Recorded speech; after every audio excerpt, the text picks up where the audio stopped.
नमस्कार दोस्तों, एस्ट्रोलॉजर कपिल मिश्रा में आपका बहुत बहुत स्वागत है। मित्रों, आज हम बात करने वाले विशेष रूप से सिंह लव राशि फल दिसंबर 2024। मित्रों, सबसे पहले इस चार्ट को आप देखो और कुछ स्थितियों के बारे में आपने बहुत सारे वीडियो में सुना होगा कि मंगल यदि 12वें भाव में हो तो व्यक्ति की मैरिड लाइफ पर बहुत गहरा असर पड़ता है। मंगल यदि छठे भाव में हो तो व्यक्ति की मैरिड लाइफ में बहुत गहरा असर पड़ता है। आज हम जानेंगे नो कॉन्टैक्ट सिचुएशन क्या कह रही है, लिविंग रिलेशनशिप की स्थिति क्या है, प्रेम संबंधों में विशेष रूप से लिविंग रिलेशनशिप में लव मैरिज की स्थिति बन सकती है या नहीं। ये सारी चीजें हम ग्रह गोचर से देखेंगे, लेकिन आपकी कुंडली आपकी रियलिटी बताती है। अगर आपके साथ में धोखा हो रहा है, अगर आपका पार्टनर आपके साथ में चीट कर रहा है, तो उसके लिए आपको अपनी पर्सनल रीडिंग करानी चाहिए। खास मैं वो बताने वाला हूं जो आपके लिए वर्तमान में चल रहा है। तो सुनिएगा, सिंह राशि वाले जितने भी जातक हैं, ये जो नवंबर का महीना है ना, इस महीने से ले लो आप, इस महीने में अधिकतर लिविंग रिलेशनशिप में, और आप इस स्थिति को नोटिस करेंगे कि पार्टनर ज्यादा इग्नोर कर रहा है। आप ये भी ध्यान रखिएगा कि सिंह राशि वाले जितने भी जातक हैं, ये बात जान लें कि वर्तमान का समय थोड़ा पीड़ादायक जरूर है, लेकिन आगे आने वाला समय आपके रिलेशन में प्रेम को बढ़ा रहा है। खासकर दिसंबर का महीना जब शुरू होगा तो इस महीने में आप कुछ स्थितियों को विशेष देखेंगे। क्या देखेंगे आप, तो सुनिएगा। जितने भी सिंह राशि वाले जातक हैं, वर्तमान का समय रिलेशन में प्रेम को बढ़ा भी रहा है, जो कि आप 15 नवंबर से देख रहे होंगे। ठीक है ना। आपको ये बता दूं कि यह जो समय है लिविंग रिलेशनशिप के संबंधों में करीबी रिश्तों को बढ़ाने वाला है, लेकिन यहां पर आप ये भी जाने कि जो द्वादश में मंगल है वो विवाह के जो बाद की स्थिति है उसके लिए अच्छा नहीं। जो लोग मंगली हैं, जिनकी रिश्ते में प्रॉब्लम वर्तमान में देखने को मिल रही है, या पार्टनर शादी के बादों से मुकर रहा है, तो उन्हें अपनी एक बार पर्सनल रीडिंग जरूर करना चाहिए। यदि पार्टनर आपसे दूरियां बनाना शुरू कर रहा है तो सबसे बड़ा कारण इसका यह है कि वर्तमान का मंगल दोष आपको पीड़ित कर रहा है। एक और खास बात, सिंह राशि वाले जितने भी जातक हैं, इस बात को जाने कि वर्तमान के समय में जो सूर्य है वो वृश्चिक राशि में गोचर कर रहे हैं, और दिसंबर के महीने में मतलब 17 दिसंबर में आपके पंचम भाव में सूर्य आ जाएंगे। मित्रों, वर्तमान का समय सुख भोग की इच्छाओं को बढ़ाने वाला है। आपकी इच्छाएं इस समय में ज्यादा होंगी, आपके मन में बहुत सारी कामनाएं घर करेंगी। आप ये चाहोगे कि मेरा मकान बने, आप ये चाहोगे कि मुझे गाड़ी लेना है, आपके मन में ऐसे विचार आएंगे कि मुझे अभी वर्तमान में एंजॉय करना है। पहली बात। दूसरी स्थिति सुनिएगा, यह समय आपको आपकी लक्ष्य की ओर आगे बढ़ा रहा है, और आप ये भी जानिएगा, आप भटकने की कोशिश भी करेंगे तो ये समय आपको भटकने नहीं देगा, आपको जबरदस्ती काम में लगाएगा, और इस समय में आपको मेहनत ज्यादा करनी पड़ेगी। ध्यान रखिएगा। लेकिन मैं ये कह सकता हूं कि वर्तमान का समय मंगल द्वादश का उन लोगों के लिए बहुत अच्छा है जो घर में फ्री बैठे हुए थे। अब ये मंगल आपको फ्री नहीं बैठने देगा, कुछ ना कुछ काम में जरूर लगाएगा।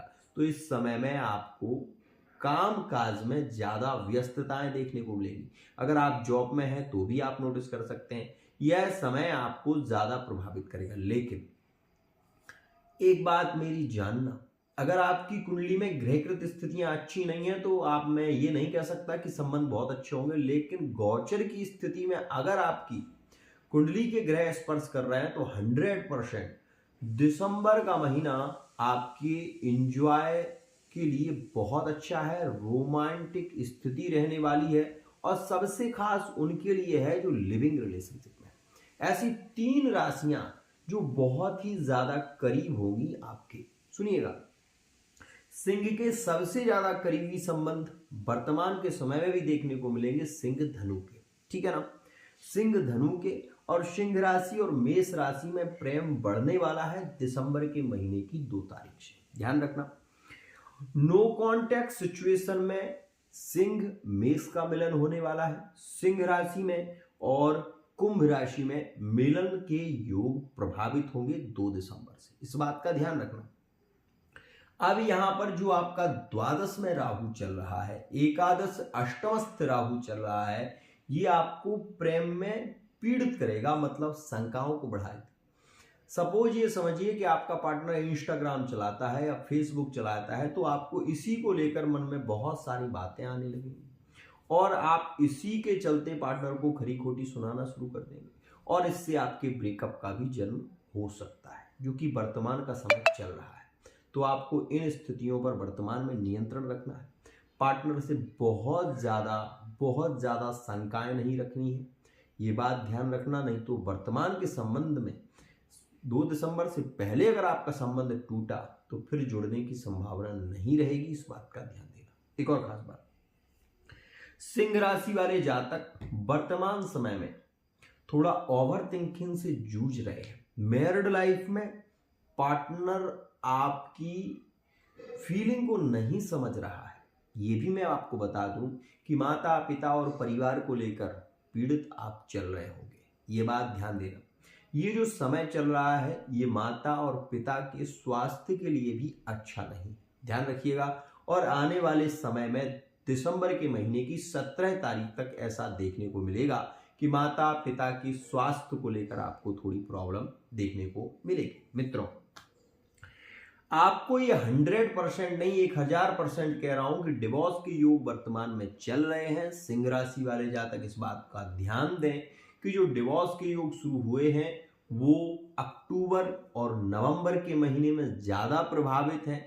और अगर आप सिंह राशि के हैं तो आप ये जरूर जान लें कि आपका जो नक्षत्र है मघा, मा मू मी में मघा, तो मघा जो नक्षत्र है वो सिंह राशि का नक्षत्र है। और ऐसी चाहे लड़की हो तो वो पुरुषोचित होती है, वो पुरुष को दबा लेती है। सिंह राशि की लड़की हो तो वो दबा लेती है पुरुष को और अपने अनुसार नाच नचाने वाली होती है। ये बात ध्यान रखिएगा। वर्तमान का समय सिंह राशि के लिए बहुत ज्यादा शंकाओं को बढ़ाने वाला है। पार्टनर को लेकर थोड़ी बेचैनी भी हो सकती है आपको, और अष्टम में जब योग जाएगा तो ओवर थिंकिंग आपको ज्यादा पीड़ित कर सकती है। मैं आपको एक बात जरूर कहूंगा कि आपके रिश्ते में फिजिकल रिलेशनशिप के योग 2 दिसंबर से 17 दिसंबर तक बहुत अच्छे रहेंगे। जॉब के लिए यदि आप तैयारी कर रहे हैं तो 100% आपकी जॉब लग सकती है। और शिक्षा विभाग में ज्यादातर शिक्षा से संबंधित योग ज्यादा प्रभावित रहेंगे। और आपको ये बता दूं कि कर्मेश का गुरु वर्तमान में चल रहा है, तो आपको कर्म करना पड़ेगा, मेहनत ज्यादा करनी पड़ेगी, तभी आपको सफलता मिलेगी। एक और खास बात, इस समय में आपका मन पढ़ाई से थोड़ा सा भागने की कोशिश करेगा, लेकिन आप कम भी पढ़ेंगे तो आपको सफलता जरूर मिलेगी। क्योंकि इस समय में राहु आपके माइंड में इतने ज्यादा विचारों को प्रस्फुटित करेगा कि आपका कनेक्शन सबसे ज्यादा मोबाइल से जुड़ा होगा, आपका सबसे ज्यादा मन कंप्यूटर से जुड़ेगा, आपका सबसे ज्यादा मन सोशल मीडिया में ज्यादा एक्टिव रहेंगे आप, और ये समय ही आपको एक श्रेष्ठ सफलता की ओर ले जाएगा। ध्यान रखिएगा, इस समय में ठेकेदारी का कार्य आपके लिए बहुत अच्छा है। व्यापार यदि आप कर रहे हैं तो व्यापार के क्षेत्र में आप बली होंगे, लेकिन इस बात का ध्यान रखना, ये जो वर्तमान का समय है दिसंबर की 17 तारीख तक बहुत अच्छा है। उसके बाद का समय आपको पीड़ित कर सकता है, खासकर व्यापार में, बिजनेस की लाइन में आपको धोखा मिलने की संभावना, पैसे को लेकर आपको थोड़ी प्रॉब्लम रह सकती है, इस बात का ध्यान रखिएगा। मित्रों, इस समय में माता पिता के साथ में आपके संबंध बिगड़ सकते हैं, बहस हो सकती है, पार्टनर आपको फोर्स कर सकता है और आपको ये भी कह सकता है कि अब यहां रहना ठीक नहीं है। मित्रों, आपको केवल एक बात कहूंगा कि जिन्होंने जन्म दिया उनकी दो नहीं 200 सुनो जरूरी है। आपको चाहिए कि इस समय में आप सूर्य को अर्घ दें। चंद्रमा आपका वर्तमान में पीड़ित चल रहा है, जो विवाहित संबंधों को तोड़ने का कार्य कर रहा है, जो बहस को बढ़ा रहा है, जो पार्टनर को मायके की ओर ज्यादा फोर्स कर रहा है और वर्तमान समय में मायके से ज्यादा लगाव पार्टनर का देखने को मिलेगा। इस बात का ध्यान देना। मित्रों, द्वादश का मंगल अकारण चोट चपेट और दुर्घटनाओं की ओर इशारा कर रहा है। मतलब सीधी सी बात है, अगर आप सिंह राशि के हैं और आपकी कुंडली में सूर्य की महादशा और राहु का अंतर चल रहा है तो 100% एक्सीडेंट के योग चल रहे हैं। भूत प्रेत बाधाएं आपको जल्दी ग्रसित करेंगी और तंत्र का प्रभाव आपके ऊपर वर्तमान के समय में अतिशीघ्र हो सकता है। ऐसा भी हो सकता है कि कोई व्यक्ति आपके पार्टनर को वशीकृत कर ले या आपको वशीकृत कर ले। तो ऐसी स्थितियां वर्तमान में चल रही हैं। इन स्थितियों से आपको सावधान रहना चाहिए। गूगर, लोभान और गंधक, इन 3 चीजों की आप ध्वनि देना शुरू करें ओपले के ऊपर, और यह कार्य आप शनिवार मंगलवार के दिन करें। इससे आपको लाभ मिलेगा, आपके रिलेशन मजबूत होंगे, आपके ग्रह में बहुत ही ज्यादा शांति होगी और आप अपना जीवन सुखपूर्वक बिता पाएंगे। मित्रों, पार्टनर आपको यदि धोखा दे रहा है, आपसे चीट कर रहा है, अगर आप इसकी एक सच्चाई, एक रिलेशन की एक सटीक जानकारी लेना चाहते हैं तो फेस रीडिंग के माध्यम से, हस्तरेखा के माध्यम से, कुंडली के माध्यम से और अंक ज्योतिष के माध्यम से भी ले सकते हैं। आज के लिए इतना ही।